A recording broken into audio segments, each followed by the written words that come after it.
Hi, Romance Level. How are you this morning? I hope that you are good.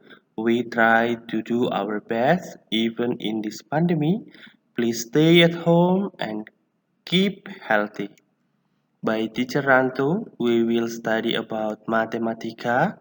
And before we continue to study about Mathematica, I would like to invite all of you to pray. Let's pray. Our Heavenly Father, we thank you for your blessing. We thank you for everything that you have done in our life. Now, we want to continue our Mathematica. Please bless us and guide us. In the name of Jesus Christ, we pray to you. Amen.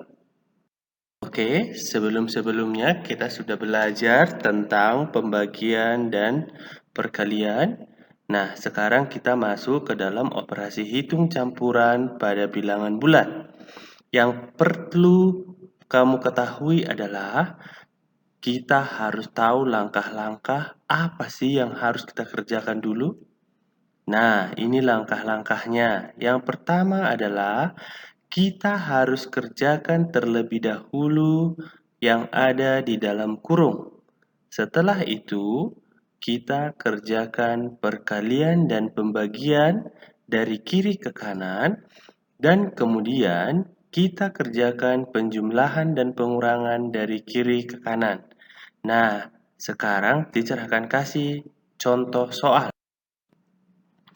Negatif 6 ditambah 3 dikali dalam kurung 16 dibagi 2. Nah, yang kita harus kerjakan di sini adalah kita kerjakan dulu yang di dalam kurung.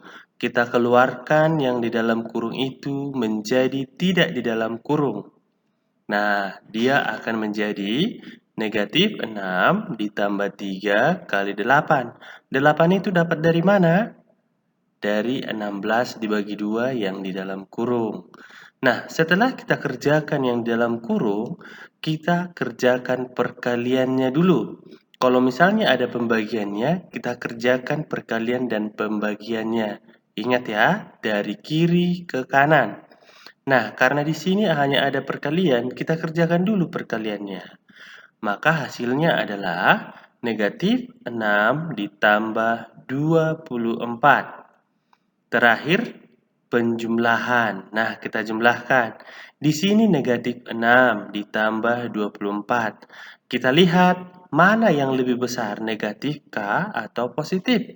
Kalau positif lebih besar, berarti hasilnya akan menjadi positif.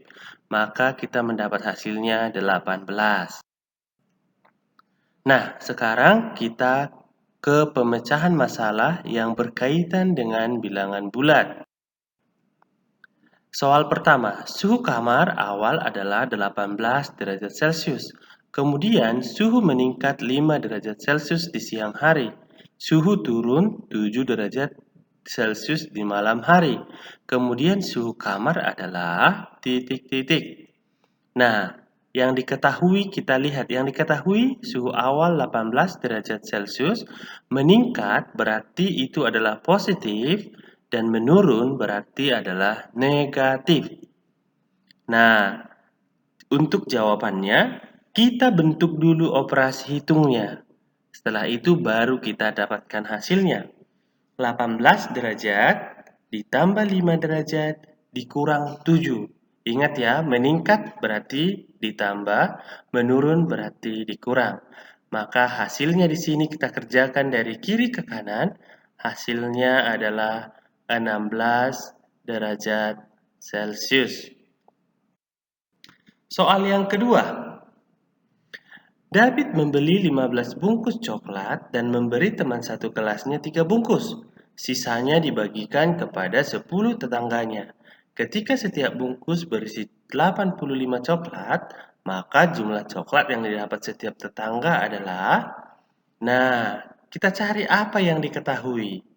Ya, kemudian kita jawab dan kita bentuk operasi hitungnya seperti apa. Maka kita temukan 15 dikurang 3 dalam kurung dikali 85 dibagi 10.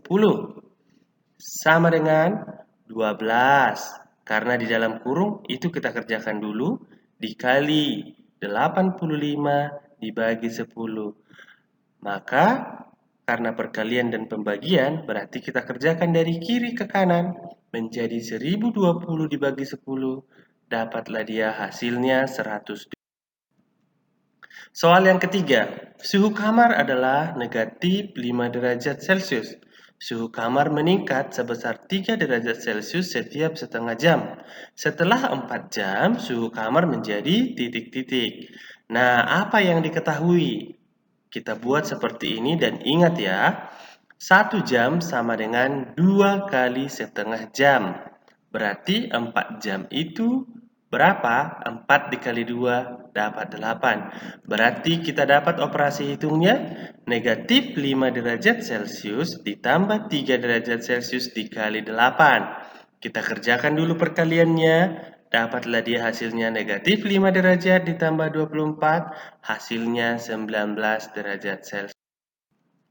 Soal yang keempat, seekor lumba-lumba sedang berenang pada kedalaman 8 meter di bawah permukaan laut. Lumba-lumba itu melompat sampai ketinggian 20 meter di atas permukaan laut. Berapa ketinggian lompatan lumba-lumba tersebut?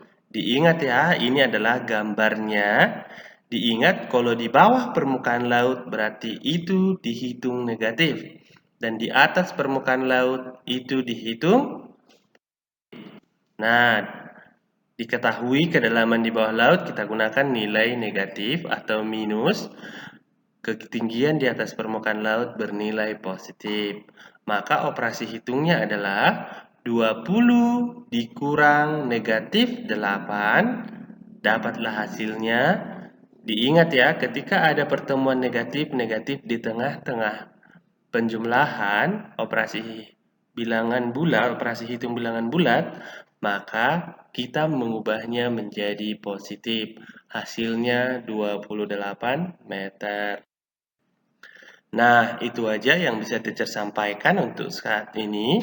Teacher berharap kamu bisa memahaminya. And we have to try to do our best even in this pandemic. Okay, see you. God bless.